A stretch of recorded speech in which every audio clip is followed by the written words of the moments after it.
समस्या का एक अच्छा ही विवरण दे दो जो कि क्षेत्र का मैं तो ये समस्या के बोला हूँ, गार्डों का समस्या है प्रथम। गार्डों ने शिकायत की थी कि उनकी तनख्वाह नहीं मिल रही है। अब वीसी साहब की नियुक्ति नहीं हुई थी, नए वीसी साहब लगभग 1 महीना पहले आए और जो फाइल्स है सेक्रेटरी साहब के मुताबिक फाइल मूव कर दी गई है और इस महीने तनख्वाह मिल जाएगी, ऐसा उन्होंने आश्वासन दिया है।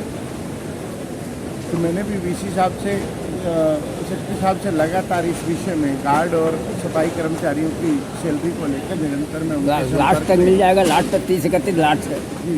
तो हमने दे दिया, एजेंसियों ने जो बिल रेज करे वो पूर्ण हो जाएंगे, ऐसा सेक्रेटरी साहब ने आश्वासन दिया। रही बात आज़ादपुर मंडी की, आप देख रहे होंगे पिछले 10 दिन से यहाँ जाम की समस्या में सुधार आया है, सफाई की समस्या में भी सुधार आया है। मेरे साथ के जो कमेटी के सदस्य हैं, जो व्यापारी हैं, वो जागरूक ढंग से इस मुद्दे को लेकर चले हुए हैं। आपने गेट पर पानी भरने की बात करी, लेकिन आपने गेट पर लगे नए पंप की बात नहीं की। जब ये लगा नहीं है तो मैं कैसे कह दूं? गेट पर नया पंप लगा हुआ है, आप गेट नंबर 5 पे देख सकते हैं। मंडी के सारे पंप ऑन है, ये भी आप देख सकते हैं। तो अभी 2-4 दिन में लगा होगा, हमने 5 दिन पहले पंप लगे हुए। आज 15 दिन जब पहली बारिश हुई उसी शाम को पंप लग गया था और मंडी के व्यापारियों को भी पता है। लेकिन बड़ौला वाली जो पाइपलाइन है उसमें पॉलीथीन और बोरियों के फंसने के कारण पिछले 3 दिन से रुकावट है। पिछले 36 घंटे से वहाँ पर काम चल रहा है और आज उस काम को भी बिल्कुल क्लियर कर दिया जाएगा। कल मैं सोचता हूँ हज़ारों किलो पॉलीथीन, गुटखे के पैक, पानी के गिलास प्लास्टिक के उस सीवर में से निकले। मेरा अधिकारियों के साथ साथ जनता से भी अनुरोध है, ये सब चीज़ें जब सीवर में जाएंगी तो बहुत दिक्कत रहेगी। चाहे हम रोज़ सफाई करेंगे फिर भी दिक्कत रहेगी। तो जनता से भी अपील है कि जो पन्नी है, जो प्लास्टिक के ग्लास हैं, बोतल है, वो नाली और सीवर में ना फेंकें। हम लोग लगातार सफाई करें और दिल्ली की मुख्यमंत्री रेखा गुप्ता जी के नेतृत्व में हमारा एक ही लक्ष्य है कि जल भराव न हो। आप देख रहे हैं जीटी रोड पर जल भराव नहीं हो रहा। आज़ादपुर फ्लाईओवर में 2-2 दिन पानी भरा रहता था, लेकिन किसी भी बारिश में वहाँ पर पानी नहीं भरा। जहांगीरपुरी मेट्रो के नीचे पानी भरता था, लेकिन पानी निकालने की जल भराव की जो हमारी स्पीड है 6 घंटे के अंदर अंदर हमने बिल्कुल क्लियर किया। हमारे पास ट्रैक्टर माउंटेड पंप जो है सरकार ने दिया, जहाँ भी जल भराव होता है हम वहाँ पर ट्रैक्टर माउंटेड पंप देते हैं। अच्छा, आज़ादपुर गांव में भी पानी भर जाता है जी? आज़ादपुर गांव में पानी का भराव बिल्कुल नहीं हो रहा, सीवर ओवरफ्लो है। एक दिन भर गया था जी, एक दिन की बात कर रहा हूँ। मंदिर जो है मंदिर वाली गली में सीवर ओवरफ्लो हो रहा है, उसकी लाइन बदलने के आदेश दे दिए हैं। जैसे ही बारिश का मौसम खत्म होता है वहाँ नई लाइन पड़ जाए। मैंने 2 दिन गया था, पानी भरा हुआ था। पानी कहाँ भर रहा है? जहाँ लोग वाहन नहीं हटा रहे, पानी कहाँ भर रहा है? जहाँ सीवर्स में मिट्टी जा रही है, जहाँ सफाई नहीं हो पा रही है। सफाई क्यों नहीं हो पाती? वाहन खड़े हैं, अनऑथराइज लोगों ने आगे दुकानें बढ़ा रखी हैं। छोटे छोटे कारण हैं और कहीं ना कहीं मैं तो स्पष्ट कहूँगा कि जब जनता साथ नहीं देती तो अधिकारी भी लापरवाह हो जाता है। तो मेरा दोनों पक्षों से अनुरोध है कि अपनी ड्यूटी को ड्यूटी समझे और जनता भी अपने नागरिक कर्तव्यों का पूरा पालन करे। अच्छा जी, एक स्कूल की समस्या, जितने प्राइवेट स्कूल है फीस लंबा बढ़ा दिया है। जो एडमिशन करने के लिए जाते हैं वहाँ तो बहुत लगी पे हर आदमी जितना फीस देंगे। फीस को लेकर दिल्ली सरकार एक बिल लेकर आई है, उस बिल को आगामी सत्र में पेश भी किया जाना। किसी भी स्कूल की अवैध फीस नहीं बढ़ेगी, जिसकी नहीं बढ़ी उसकी तो बढ़ेगी। और रूटीन में फीस बढ़ना है, नियम कायदे कानून के अंतर्गत कोई फीस बढ़ाएगा तो दिल्ली सरकार को कोई दिक्कत नहीं है। डीएम लेवल पे कमेटीज का गठन हुआ है।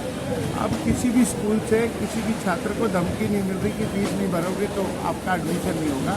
सब जगह पढ़ाई चल रही है, फीस वो मांग रहे हैं, फीस देने भी है सबको, लेकिन बढ़ी हुई फीस को लेकर सरकार का बड़ा फैसला आना बाकी है। अच्छा जी, एक समस्या सबसे है जो कि ये आजकल पेंशन की समस्या है। आपकी सरकार जब से बनी कोई नई पेंशन नहीं लग रही है, नई पेंशन कोई नहीं लग रही है। विकलांग पेंशन, वृद्धा पेंशन और विधवा पेंशन तीनों लग रही हैं। वृद्धा पेंशन में जैसे जैसे कम होती है एक कैप होती है, कितनी पूरी पेंशन पूरी दिल्ली में दी जाएंगी, उससे एक्सीड नहीं कर सकते। तो जैसे जैसे कम हो रही है वैसे वैसे जो पेंडिंग केसेज हैं वो पूरे हो रहे हैं। नई पेंशन के लिए अभी जो भी स्कीम आएगी, जितनी भी कैपिंग बढ़ाई जाएगी वो विधानसभा अनुसार बढ़ेगी, चाहे एक विधानसभा में 500 बढ़े, 1000 बढ़े, बढ़ेगी। एक समस्या किसी के द्वारा पार्टी द्वारा या विपक्ष द्वारा मैंने सुना हूँ कि अब जो पुरानी पेंशन है वो काटेंगे, नए पेंशन हमारे भाटिया साहब वो करेंगे। ये क्या सही है कि गलत है? देखिए, जो व्यक्ति, जो माता, जो बहन, जो वृद्ध 2 जगह से पेंशन ले रहा है उनकी कटेगी। वेरिफिकेशन हो गई। आज ही एक बड़ा घोटाला सामने आया, कल आपको अखबारों में पढ़ने से मिल जाएगा। ऐसी अनेक महिलाओं को पेंशन मिल रही थी, विधवा पेंशन मिल रही थी, जिनके पति जीवित थे। एक बड़ा घोटाला और सामने आया है। तो निश्चित रूप से जो पात्र है उनका नंबर कट जाता है, तो जो पात्र है उनको जरूर मिलेगा। अब जिनको कम से कम 25 साल से 1000 से पेंशन मिल रही है और आज तक उनका पेंशन कैसे काट दिया गया? देखिए, पहले निगम में और दिल्ली सरकार में लड़ाई रही। जहाँ निगम पेंशन दे रही थी दिल्ली सरकार ने रोक दी, जहाँ दिल्ली सरकार दे रही थी निगम ने कहा कि डबल मत दीजिए। अब ट्रिपल इंजन की सरकार है, सारे काम ठीक से चल रहे हैं। आपके यहाँ मौसमी एसोसिएशन का बहुत दिन हुआ, चुनाव नहीं हुआ है। आप मौसमी वालों से पूछिए कि मैं तो व्यापारी आदमी हूँ। आप भी तो सदस्य? नहीं, मैं सदस्य हूँ और हमारे यहाँ चुनाव हुए हैं और सामूहिकता से हुए हैं। सब लोगों ने मिलजुल के चुनाव को प्रक्रिया को किया था और निश्चित समय पर चुनाव होते हैं। ये जरूरी नहीं है चुनाव पोस्टरबाजी से ही होगा। 50 मेंबर है, हमारी एसोसिएशन छोटी है। सहमति से हो जाए वो तो कोई सहमति से 2 बारी चुनाव हो चुके हैं हमारे, उसका रिकॉर्ड है हमारे। चलो, बहुत अच्छी बात है। भाटिया साहब को बहुत बहुत धन्यवाद। और जो आपने ये तो समस्याओं का सभी का जवाब दिया है, इसका मैं बड़ा आभारी हूँ आपका। और पहले भी आपने सुलझे हुए विधायक ऐसे नहीं, जनता आपको नहीं चुन दिया है। आपके कार्य के देखते हुए और जिला अध्यक्ष भी रह चुके हैं और भी कई पदों से ने, इसलिए मैं आपकी बड़ी बड़ी धन्यवाद करता हूँ और ऐसे ही चलते रहें। आपको बहुत मुबारकबाद देता हूँ। लेकिन इस बार आप चेयरमैन किसको बनवा रहे हैं? सरकार जिसे उपयुक्त समझेगी बनाएगी। मेरा तो मन है कि कोई व्यापारी चेयरमैन बने ताकि उसे मंडी की व्यवस्था के बारे में पता है। मेरा ये मन है, कोई भी व्यापारी बने, उसमें मैं शामिल नहीं हूँ। चलो, बहुत अच्छी बात है।